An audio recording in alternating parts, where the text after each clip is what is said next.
everyone. I'm Michelle from Studio Noel, a branding and strategy agency. And today I'm thrilled to be having a chat with Andre Thomas from Tellman. With over 20 years of experience advising clients from large corporations to SMEs, Andre is a leader in people strategy, organizational culture, and employee experience. And he also contributes to esteemed publications like the Law Society and Leadership and Management magazine. So we're talking to Andre today because the integration of employer branding and organization culture is becoming increasingly vital in attracting and retaining top talent. And just researching this alone and the work which we've done with employer brands, I found out that a staggering 94% of candidates stated that they are more likely to apply for a job if a company actively manages its employer brand. And moreover, companies that invest in their employer brand see a significant benefit, so including a 28% reduction in employee turnover and a 50% decrease in cost per hire. So that's always really interesting, I think, Andre, as a bit of a starting point as well. Yeah, I think that's how important employer branding is, I think, to leaders today. It's crucial, really, particularly if you're in professional services. And so, you say your talent is your biggest asset, right? So Yes, they need protecting. definitely. And I think it's something a lot of people miss as well. It's something that's often overlooked, especially like embedding values, like we mentioned earlier on our chat. So I'm just going to dive into a question first off, but obviously you've had over 2 decades of experience, and with that comes a significant amount of change. What have you observed as the main changes in the field with people strategy and employer experience over that time? Wow. Well, look, I started my career in working for Robert Half International doing recruitment, and back in 2003 thereabouts. And at that time, I would say that it was quite an employer-led market. It was they were able to pretty much choose who they wanted. There was less tolerance for difference. So if we think about what's happened, we've had things like we had Black Lives Matter movement, if you remember, Yeah. in lockdown, because we had lockdown, and of course lockdown and COVID changed the world and changed the way how people think about work. But in that moment, you had news such as BLM, etc. So it heightened diversity and inclusion, and so back then in early 2000s, yes, it was important, but it's definitely really increased. I mean, now we see so many women in leadership positions these days. The firms are way more diverse in terms of when even ethnic diversity is improved. So there's been a lot of change, and as I said, COVID has made a huge difference, I think, as to how people think and about work and where they work and who they work for, right? So yeah, huge amount of change. I mean, as I say, COVID has hit the reset button, really. Definitely. I think it's definitely changed people's mindsets in what they actually want from their workplace a lot of the time, hasn't it? And what they actually value personally. I've seen like a huge difference just in our own team as well, and how that's affected things. Agreed, because I think people have been crying out for working from home for as long as I can remember. All right. And the attitude was, well, if you're not here, if I can't see you, you're not working, right? Yeah. So, and of course, as I said, COVID has changed that completely, because people had to work from home. Yeah, definitely. I think it also accommodates different people's like working styles as well, and learning. Like you often find that not everybody learns in the same way or works in the best, being in work is the best way for them. So it definitely provides, I suppose, like you said, that more inclusive environment as well, doesn't it, for a workplace? For sure. So I'd really love to hear about like one of your most challenging projects and where you significantly improved like the business's culture. Well, I've earlier on this year, I was working on a project with a firm, about 50 people, Mm. and they had issues with regards to retention, so they weren't holding on to some of their best people, Yeah. and the frequency that that was happening was too high for them as well. Hmm. Hence the reason why I began working with them. And brilliant firm. They Yeah. had decided, they had already done a lot of the things like, looking at your values and Hmm. understanding what they mean, etc.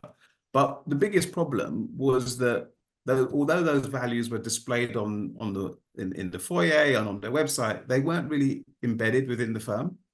And as a result, people felt that it was just a tick box exercise, of Yeah. having these values, but they're not really being lived. And so by just me doing the initial piece of work, which was to conduct interviews and understand, what sort of culture they had and why, Mm. and then feeding that information back to them as Yeah. to what culture they have, it made a huge difference. I mean, within a month Hmm. of conducting that work, the team had decided to have, impromptu events that they organized themselves. This Really? wasn't Oh, happening. wow. This Yeah. wasn't happening before. So that was one of the problems, the teams weren't really interacting with one another, you know, Yeah. So and, quite and so, siloed. yeah, exactly. So it was, the morale wasn't where it needed to be, and productivity Hmm. as a result was not where it could be. And so, just by listening Hmm. to what your employees are feeling and experiencing, and then giving that feedback to them made Yeah. a difference. They felt more valued. And you mentioned earlier just about like the values being displayed on the wall, which we often kind of see, and everybody's got these are our values. How would you say like you go about actually embedding them into a firm? Well, I think that your values ultimately is coming down to behaviors. Hmm. That's a really good way of So putting it. that's right. So let's recognize and reward the behaviors that we see that are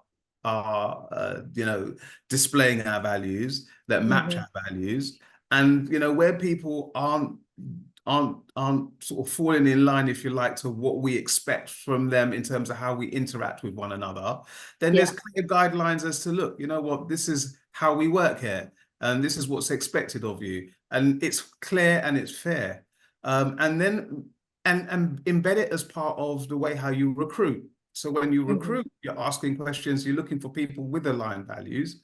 Look, when you're looking to promote, you're not promoting with people necessarily that just have the technical ability, because Yeah. that's what tends to happen, a lot when managers take on more responsibility. Technically, they're good, Yeah. but do they have the people skills to actually manage people? And so, and if they don't, they need the necessary training, right? So, and that all comes down to the values that you have, and the behaviors that you want to see to get the best environment, and to get the best people, sorry, and to get the best out of the people within your team. Yeah. That makes That's sense. fantastic. No, that's really, really interesting to know how you go about embedding it as well. So, Andre, how do you believe employee experience directly impacts a company's employer branding?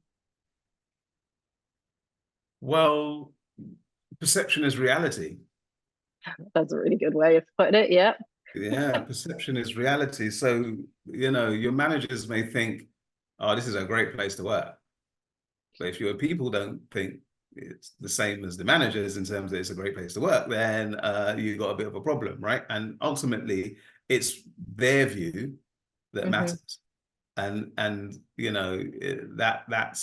that will affect your brand, because what these days people write reviews on Yeah. Glassdoor, and if before you apply for a vacancy, you're doing your research, right? And you want to know what previous employees think about what it was like to work there, and that's going to help form your judgment about the firm.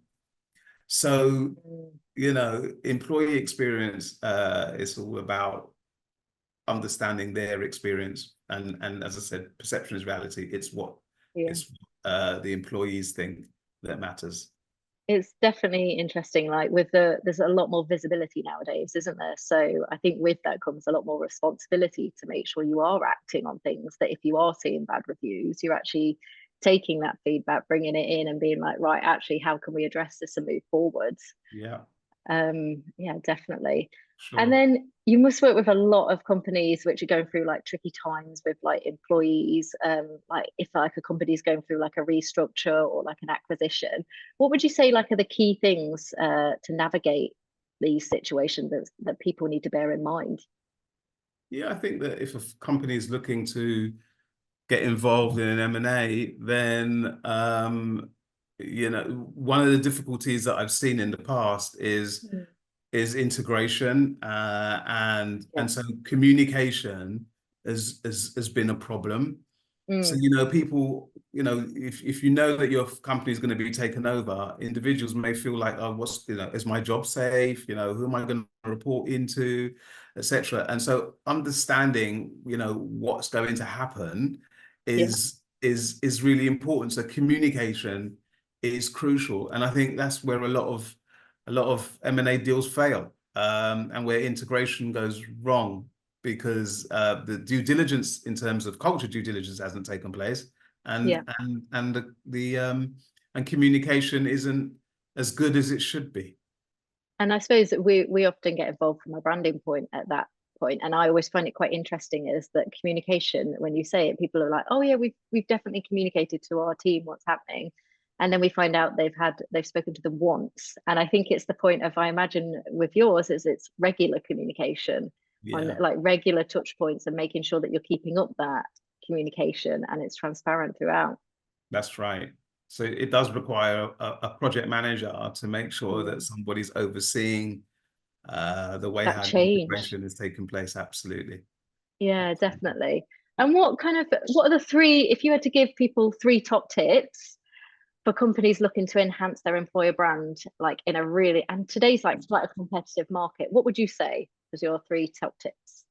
Um, I would say if they want to develop their employer brand, then I think it's important that first thing you want to do is measure your employee experience, because after all, if it's not being measured, it can't be managed. Yeah. So measure your employee experience, then take action.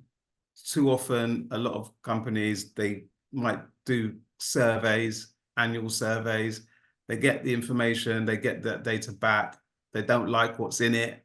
Some of it is shared, maybe none of it is shared. And so, yeah, it's important that, you take the required action.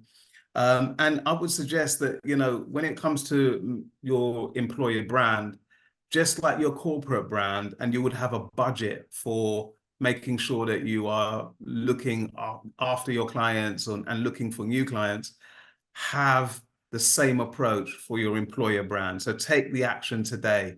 And the action really is to understand and listen into who your employers are, so you can understand what culture you have. And do you think about like doing that on like a regular basis when you say like setting aside a budget for it? It's not a one touch point thing, is it? It's something that you need to continue with, I'm assuming. Absolutely. I mean, I think that, if you can have if it's collecting data Yeah. consistently. No one, everyone's got a job to do. So you don't want to have to be, in your job and doing your work. And every month you've got this survey to complete with Yeah. 30, 50 questions. That's too much, right? So, Yeah. pulse surveys are great in that, you can just ask one or maybe up to three questions a month. That might be Hmm. okay. You might do one-to-ones, or you may every 6 months, you may feel that, it's useful to have an interview. But the key thing is to do it fairly regularly, be consistent, Yeah. and analyze the data, and give the feedback. So then you're making really informed decisions when Yeah. you're thinking about whether you should increase salaries or improve your benefits or whatever. It's not like a finger in the air job. Yeah. You've got data to make your decision. And you mentioned briefly then about like also doing interviews with people. I suppose that's where you probably get to the nuances of the language as well, don't you, a lot of the time, and you can understand a little bit more why somebody's actually saying that and dig into it deeper. Do you Absolutely. often find like doing those within like having a third party come in, I think is often a lot better because it kind of removes that bit of like, oh, actually my boss is going to see this, or it's that nervousness, isn't it, sometimes to opening up, I find. Yeah, you've hit the nail on the head, truly. Yeah. Because yeah, it makes a big difference. It makes a big difference. You know, it's people feel more relaxed, I suppose, to open up about, you know, things they wouldn't necessarily share if Mm, it was, you know, a HR manager or you know, your direct manager asking those questions. So yeah. it's definitely useful to seek outside help with regards to that. Yeah, amazing. And then lastly, I've got one final question I just wanted to ask you, mainly around like emerging trends in employer branding and culture. What do you think like companies should start preparing for? And how can they stay ahead of these trends, I should also say? That's a hard one. Well, I work a lot in the legal sector, Yeah. and I would say one of the there's a number of trends. Of course, we've got AI, Hmm. and that's changing the way our legal service is being delivered. So that's huge. We also have another really significant change in well, trend in the industry is that there's an influx or an increase certainly of consulting model law firms, which Mm, means that as a senior solicitor or a partner, it means that you can, if you work for a consulting firm, you can earn more, potentially earn more, because you can bill you take home 70 to 80% of what you bill. yeah. So, and as a result of that, you know, it means that you're not getting involved in office politics, you know, there isn't so much of a culture because you're your own boss, if you like. Yeah. And so traditional firms have got a bit of an issue now because they're not necessarily paying, you know, they Mm, can't pay 70, 80%. But at the same time, it's an opportunity for them to create an environment where they have the right culture because at the end of the day, people like working with other people, right? yeah, We definitely. like that human contact, Yeah. you know, that camaraderie and all of that good stuff. Okay, so Mm. that's the opportunity there for I think for mediums That's or really traditional interesting, just to firms. like really champion that side of the business and like the employer brand and all the benefits you're going to get from that team. And I That's suppose that also plays into things like their values again, doesn't it?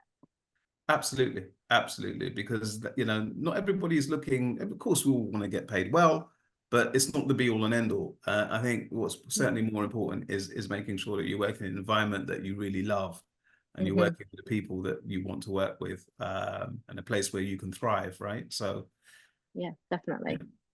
Amazing. Well, thank you so much, Andre. It's been an absolute pleasure, like chatting to you, and also thank you for sharing all of your experience and insights today. pleasure. Um, so, if you'd like to connect with Thomas Tellman or learn more about their services, you can check out the link in the description below. And to our audience, I'd just like to say thank you for listening or watching. And if you have any questions or topics you'd like us to discuss at Studio Noel in future conversations, feel free to drop it in the comments and we'd look to include it in the next few interviews. Thank you. Lovely. Thank you. Thanks. Pleasure. Bye.